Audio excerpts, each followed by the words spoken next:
Wala makalusot sa checkpoint sa mga pulis sa SOU 11, sundalo sa TF-Davao ug kapulisan sa Turil Police Station 8 ang duha ka pasahero sa bus nga magpalusot unta og illegal nga droga. Kaysa paghunong sa mga bus sa inspection areas sa Barangay Sirawan, Turil District, nakita sa mga otoridad nga adunay gilabay nga plastic cellophane ang pasahero nga sila alias Abdul, 22 anyos ug alias Hasan, 24 anyos, kaganiyang pasado alas 12 sa kaadlawon, Enero 10. Paghiling sa mga pulis, gituohang shabu ang sulod sa cellophane nga gibana-bana ang balor sa 1,024,760 pesos. Ang mga suspitsado, pulos residente sa Cotabato City.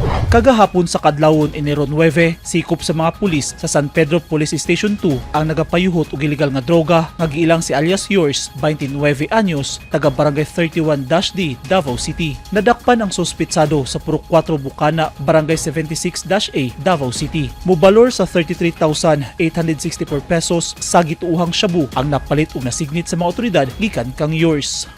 Eugene Hinutan, Newsline Philippines. Stay safe.